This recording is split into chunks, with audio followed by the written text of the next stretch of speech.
ಹೋಳಿ ಹಬ್ಬ ಮಾರ್ಚ್ 1ರಂದು ಬಣ್ಣ ಪೂಜೆ, 2ರಂದು ರಾತ್ರಿ ಕಾಮದಹನ, 3ರಂದು ಧೂಳಂಡಿ.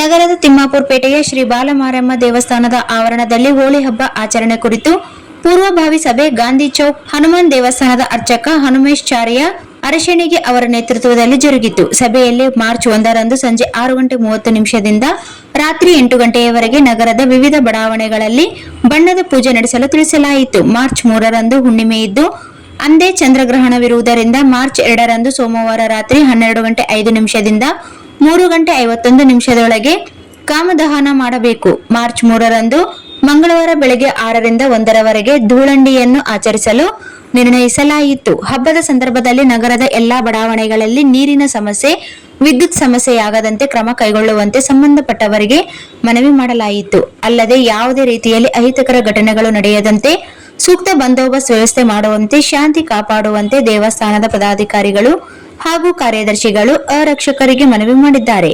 ಬಾಲಮಾರಮ್ಮ ದೇವಸ್ಥಾನ ಸಮಿತಿಯ ಅಧ್ಯಕ್ಷ ಕೆಟಿ ನರಸಣ್ಣ ಅವರ ಅಧ್ಯಕ್ಷತೆಯಲ್ಲಿ ನಡೆದ ಸಭೆಯಲ್ಲಿ ಜಿಲ್ಲಾ ಗಂಗಾ ಮತಸ್ಥ ಸಮಾಜದ ಅಧ್ಯಕ್ಷ ಕೆ ಶಾಂತಪ್ಪ, ಗೌರವಾಧ್ಯಕ್ಷ ಪೂಜಾರಿ ಶರಣಪ್ಪ, ಆರ್ಡಿಎ ಮಾಜಿ ಅಧ್ಯಕ್ಷ ಕಡಗೋಳು ಆಂಜನೇಯ, ನಗರಸಭೆ ಮಾಜಿ ಸದಸ್ಯ ಹರೀಶ್ ನಡಗೌಡ, ಕಡಗೋಳು ಗೋಪಾಲಕೃಷ್ಣ ವಕೀಲರು, ವೆಂಕಣ್ಣ ದೇವನಪಲ್ಲಿ, ಮಾರಣ್ಣ ನಾಯಕ್, ಸೆಂಟ್ರಿಂಗ್, ದೊಡ್ಡ Narasingappa, Beldar Srinivas, Anjaneya T Suresh Yadav, Govind Maliyabad, B Ramu, Hanumanthappa Vaddar, Narasimhalu Halvi, KT Srinivas, K Hanumanthappa Akki, Venkatesh Kulkarni, M Nagappa, Anand Gajgarpete, AK Prabhu ಹಾಗೂ ತಿಮ್ಮಾಪುರ ಪೇಟೆಯ ಯುವಕರು ಸಭೆಯಲ್ಲಿ ಉಪಸ್ಥಿತರಿದ್ದರು ಎಂದು ದೇವಸ್ಥಾನ ಸಮಿತಿ ಪ್ರಧಾನ ಕಾರ್ಯದರ್ಶಿ ಎನ್ ಮಲ್ಲಯ್ಯ ಪ್ರಕಟಣೆಯಲ್ಲಿ ತಿಳಿಸಿದ್ದಾರೆ.